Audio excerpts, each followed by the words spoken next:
देखो, theory of cost easy सा chapter है, टिपिकल कुछ नहीं है, खास इतना कुछ एकदम हार्ड एंड फास्ट नहीं, बट आते एग्जाम में क्वेश्चंस। देखो सर, कॉस्ट सबसे पहले अकाउंटिंग कॉस्ट सिंपल है सर। ऐसी कोई भी कॉस्ट जिसका पेमेंट हम करते हैं सर, जो भी पेमेंट्स हम करते हैं सर, वो सब अकाउंटिंग कॉस्ट है। जिसका पेमेंट हम करते हैं वो सब अकाउंटिंग कॉस्ट है सर। सब आप अकाउंट्स में जो कॉस्ट लिखते हो सब अकाउंटिंग कॉस्ट है सर। इसी को एक्सप्लिसिट कॉस्ट भी बोलते हैं सर, क्योंकि जिसका हम पेमेंट करते हैं, ऑर्गेनाइजेशन जिसका भी पेमेंट करता है, वो सब एक्सप्लिसिट कॉस्ट, वो सब accounting cost. Sir economic cost ये क्या होती है सर? इम्प्लिसिट कॉस्ट बोलते हैं सर। इसका हम पेमेंट नहीं करते, ये नोशनल होती है सर। एक्चुअल में हम किसी का पेमेंट इसको करने नहीं जाते हैं सर, बड़ी कॉस्ट हमें इंकर होती है सर। समझ आ रहा है ना सर? याद है, मैं इसके बहुत सारे एग्जाम्पल दिए हूँ सर। ठीक है, कि आपको पापा ने 10 लाख रुपए दिया, फिर अगर आप इसमें बिजनेस में डाल रहे हो तो पापा बोलते हैं कम से कम 30,000 रुपए तो कमा के देना। इसको अगर मैं सेविंग में रखता तो 30,000 मिल जाता। तो जो 30,000 आपने बिजनेस में इन्वेस्ट किया, तो अब उसको सेविंग में नहीं डाला तो वो 30,000 क्या हो गया? डूब गया। तो वो 30,000 जो हम कमा सकते थे सर, कमा नहीं पाए, दैट इज इकोनॉमिक कॉस्ट। इसी को इम्प्लिसिट कॉस्ट बोलते हैं, नोशनल कॉस्ट बोलते हैं, अपॉर्चुनिटी कॉस्ट बोलते हैं। पैसा जेब से नहीं लगता, बट नोशनली लगता है सर, इकोनॉमिक कॉस्ट। अब अपन बोल सकते हैं सर अकाउंटिंग प्रॉफिट और इकोनॉमिक प्रॉफिट। अकाउंटिंग प्रॉफिट क्या होता है? Total revenue minus total cost, और टोटल कॉस्ट में सिर्फ अकाउंटिंग कॉस्ट और एक्सप्लिसिट कॉस्ट आएगी। सर इकोनॉमिक प्रॉफिट मतलब total revenue minus total cost, पर यहाँ टोटल कॉस्ट में एक्सप्लिसिट प्लस इम्प्लिसिट दोनों कॉस्ट आएगी। आई बात समझ? अगला है आउटले कॉस्ट, जिसका हम पेमेंट करते हैं सर, वेजेस, सैलरी, रेंट वगैरह। अपॉर्चुनिटी कॉस्ट क्या होती है? Next best alternative cost. याद है ना सर? इसके तो बहुत सारे एग्जांपल्स रेगुलर क्लासेस में पढ़ते हैं सर। डायरेक्ट और ट्रेसेबल कॉस्ट, जिसको देख के समझ सके सर, जिसको देख के पहचान सके कि कौन सी कॉस्ट लगी है। जैसे फर्नीचर को देख के पता चलता है सर इसमें लकड़ी की कॉस्ट लगी सर, डायरेक्ट और ट्रेसेबल कॉस्ट। इनडायरेक्ट और नॉन ट्रेसेबल कॉस्ट क्या होती है सर? जो देख के नहीं पता चलता। इस फर्नीचर को देख के ये नहीं पता चल रहा है इसमें कितने घंटे लेबर काम किए sir. Incremental cost, additional cost, extra cost जो लगती है, that is called incremental cost. Sunk cost क्या होती है सर? ये फिक्स कॉस्ट जैसी होती है, ये फिक्स कॉस्ट होती है सर। ठीक है, ये रिकवर नहीं हो सकती sir, can not be recovered. Historical cost sir, आप जो एसेट को बुक वैल्यू पे नोट करते हो sir, that is historical cost. Sir replacement cost क्या होती है? कोई भी एसेट को रिप्लेस करने के लिए आपको एक्स्ट्रा जो पैसे लगते हैं, that is called replacement cost. Private cost क्या होती है? जो वर्तमान साहब पर्सनली इंकर करे। सोशल कॉस्ट क्या होता है? जो गवर्नमेंट इंकर करती है सर। ठीक है, रोड, ब्रिज, कैनाल, डैम्स के लिए सर। फिक्स कॉस्ट सर, जो आउटपुट के साथ चेंज नहीं होती। याद है ना, इस रूम का रेंट, किसी को पढ़ाऊं ना पढ़ाऊं, फिक्स कॉस्ट। वेरिएबल कॉस्ट जो आउटपुट के साथ चेंज होती है सर, किसी को पढ़ाऊंगा तो लाइट, पंखा, एसी का खर्चा लगेगा sir. Shut down cost sir, जो बिजनेस को बंद करने के लिए कॉस्ट लगती है सर। अगला है कॉस्ट फंक्शन। कॉस्ट फंक्शन क्या होता है? It's a mathematical relation between the cost sir, product और उसकी cost. Mathematical relation between the product और उसके कॉस्ट, उन दोनों के बीच का रिलेशन कॉस्ट फंक्शन होता है। शॉर्ट रन हम सीख के आए थे सर, शॉर्ट रन की पहचान कैसे होगी? एक फैक्टर वेरिएबल और एक फैक्टर फिक्स्ड। तो लेबर वेरिएबल, कैपिटल फिक्स्ड। तो सर शॉर्ट रन में फिक्स कॉस्ट क्या होती है? Constant, straight line. सर इस रूम का रेंट चेंज नहीं होता सर। एक बच्चे को पढ़ाऊं, 5,000 बच्चे को पढ़ाऊं, डजेंट मैटर।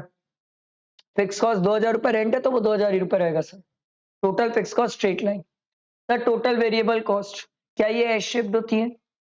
यस सर, ये एस शेप्ड होती है। क्यों? Law of variable proportion apply होता है सर।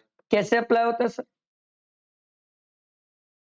सर जब लॉ ऑफ वेरिएबल प्रपोर्शन, अभी जो अपन पढ़े sir, law of variable proportion, उसका जब इंक्रीजिंग स्टेज होता है तो हमारा प्रोडक्शन इंक्रीजिंग रेट से बढ़ता है।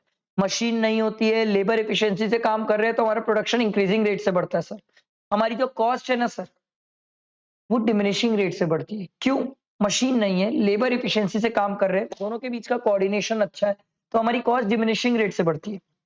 सर जब वहां पर सेकेंड स्टेज आता है ना सर, जब वहां पर हमारी प्रोडक्शन डिमिनिशिंग रेट से बढ़ता है, धीरे धीरे प्रोडक्शन बढ़ता है, आपने नए लेबर अपॉइंट किए, मशीन को डबल शिफ्ट में काम कराया, तो इस बार क्या होता है, कोऑर्डिनेशन इतना अच्छा नहीं होता सर मशीन और लेबर के बीच का, तो हमारा प्रोडक्शन डिमिनिशिंग रेट से बढ़ता है। सर हमारी कॉस्ट इंक्रीजिंग रेट से बढ़ना चालू हो जाती है। क्यों? क्योंकि हम उतने ज्यादा यूनिट्स प्रोड्यूस नहीं कर पाते जितना हम पहले कर रहे थे सर। आई बात समझ? तो हम इसको ऐसे बोलते हैं सर, क्या हमारा टोटल कॉस्ट और टोटल वेरिएबल कॉस्ट क्या दोनों एस शिफ्ट है? Yes sir. क्यों है? Law of variable proportion apply होता है। कैसे अप्लाई होता है? सर उसका इंक्रीजिंग मेरा डिमिनिशिंग, उसका डिमिनिशिंग मेरा इंक्रीजिंग, उसका किसका? टोटल प्रोडक्ट का। समझ आया? उसके बाद हमने और भी चीजें देखी sir, semi variable cost. Semi variable cost क्या होती है? जो कुछ हद तक फिक्स्ड होती है, उसके बाद वेरिएबल होती है सर। सेमी वेरिएबल कुछ हद तक फिक्स्ड और उसके बाद वेरिएबल सर। ठीक है, ये चेंज होती है सर आउटपुट के साथ। मैं याद करो आपको रिचार्ज वाला जो बताया नहीं था सर, पहले के जमाने में रिचार्ज होता था सर, जो 350 रुपए रेंटल चार्जेस है वो लगेगा ही सर। उसके बाद 1 जीबी तक नेट देते थे। 1 जीबी के बाद अगर आप और नेट यूज कर रहे हो तो उसके बाद फिर क्या बोलते चार्जेस लगना चालू हो जाते थे, सेमी वेरिएबल। फिर अगला होता था स्टेयर स्टेप कॉस्ट। सर ये वो होती है जो कुछ फिक्स फिर वेरिएबल फिर फिक्स फिर वेरिएबल। ये सर फोरमैन्स की सैलरी होती है सर, जो मशीन वगैरह में काम करते हैं, जो प्रोडक्शन करते हैं सर। इनको टारगेट दिया जाता है, आप इतना आउटपुट बनाओगे तो इतनी सैलरी देंगे, इसके बाद एक्स्ट्रा बनाओगे तो आपकी सैलरी बढ़ेगी, फिर आप इतने तक बना लोगे तो इतनी हो जाएगी, उसके बाद फिर फिक्स फिर वेरिएबल सर। याद आया? ठीक है। उसके बाद हमने बोला था सर एवरेज फिक्स कॉस्ट। क्या average fix cost downward sloping है? यस। क्या लेफ्ट टू राइट है? यस। क्या एक्सेस टच करेगी? नो। सर एवरेज कभी जीरो नहीं होता। सर इसका दूसरा नाम भी है सर रेक्टेंगुलर हाइपरबोला। सर ये डाउनवर्ड स्लोपिंग क्यों है? मैंने आपको इसका लॉजिक भी दिया था सर, कि सर इस रूम का रेंट अगर 2000 है तो एक बच्चे से 2000, दो बच्चे रहे तो 1000, तीन बच्चे रहे तो 333, चार रहे तो 500।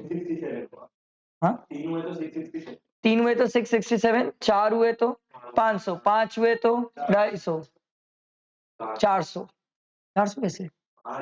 अच्छा हाँ यार 2000, मैं 1000 के हिसाब से सोच रहा था। ठीक, तो समझ आया सर? जैसे जैसे हम आउटपुट बढ़ाएंगे क्या पर यूनिट कॉस्ट कम हो जाएगी? यस, पर यूनिट कॉस्ट कम हो जाएगी। Average fix cost downward sloping, left to right. Sir अगला एवरेज वेरिएबल कॉस्ट, क्या ये यू शेप्ड होती है? Yes sir. क्यों होती है? लॉ वेरिएबल प्रोपोर्शन अप्लाई होता है। कैसे? सर उसका इंक्रीजिंग मेरा डिक्रीजिंग। सर जब स्टार्टिंग में हमारा प्रोडक्शन इंक्रीजिंग रेट से बढ़ता है तो हमारी कॉस्ट डिक्रीज होती है। जैसे फर्स्ट स्टेज खत्म होता है हमारी एवरेज वेरिएबल कॉस्ट मिनिमम हो जाती है सर, पॉइंट ऑफ इन्फ्लेक्शन में। सर जैसे ही प्रोडक्शन डिमिनिशिंग रेट से बढ़ता है हमारी कॉस्ट किस रेट से बढ़ती है? इंक्रीजिंग रेट से। समझ आया? बैठा ये दिमाग में? क्लियर हुआ सबको? ठीक। अगला, क्या average cost, average total cost और एवरेज वेरिएबल कॉस्ट दोनों सेम नेचर पे होते हैं? यस। क्या मार्जिनल कॉस्ट भी यू शेप्ड है? Yes sir. क्यों? Law of variable proportion apply होता है। कैसे? सर उसका इंक्रीजिंग मेरा डिक्रीजिंग, उसका डिक्रीजिंग मेरा इंक्रीजिंग। यहां पर उसका मतलब कौन है सर? Marginal product. याद रखना टोटल प्रोडक्ट मत ले लेना, मार्जिनल कॉस्ट को मार्जिनल प्रोडक्ट से कंपेयर करते हैं। सर मार्जिनल कॉस्ट कैसे निकालते हैं? सर टोटल वेरिएबल कॉस्ट का चेंज। याद रखना सर, इसका क्वेश्चन भी किए हैं, टोटल वेरिएबल कॉस्ट का चेंज होता है ये। ठीक है, दिमाग में रखना सर इसको।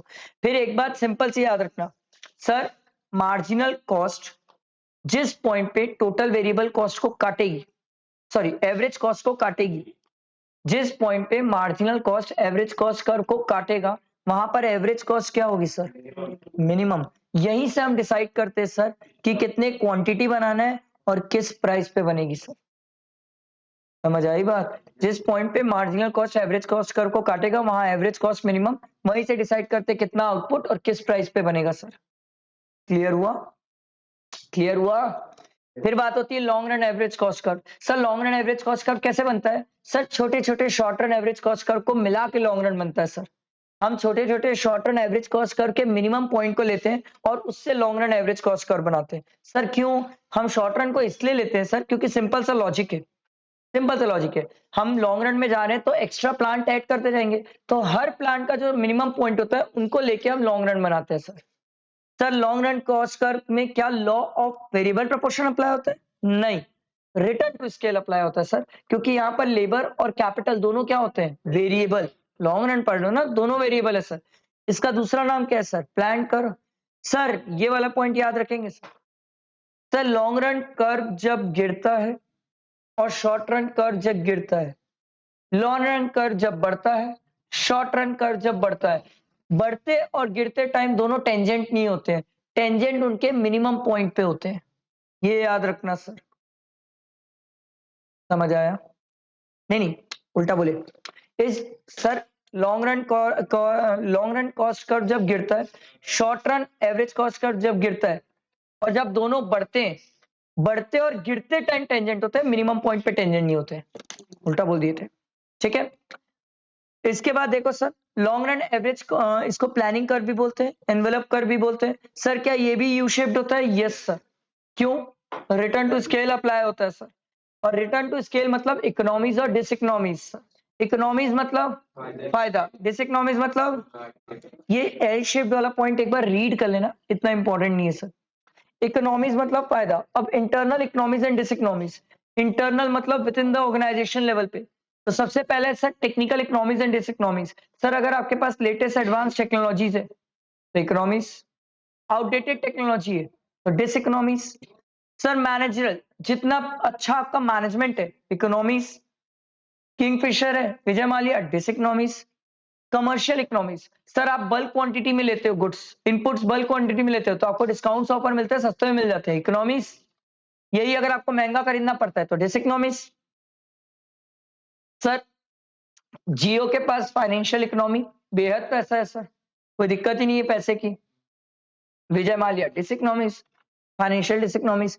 Risk bearing, sir Jio risk जितना चाहे ले सकता है सर, इकोनॉमीज। जो रिस्क ना ले पाए, डिसइकोनॉमीज।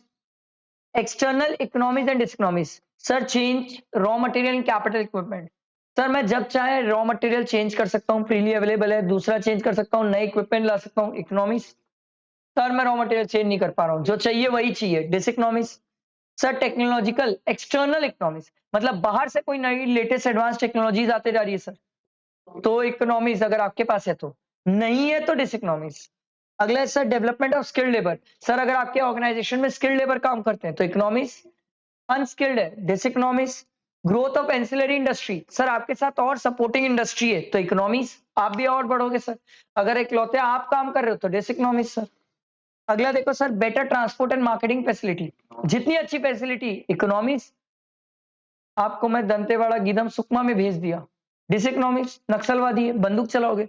इकोनॉमीज ऑफ इंफॉर्मेशन, अगर कोई चीज मार्केट में सबसे पहले आपको पता चलती है तो इकोनॉमीज, और सर आपको सबसे लेट किसी चीज के बारे में पता चलता है, डिसइकोनॉमीज। समझ आया? बैठा दिमाग में?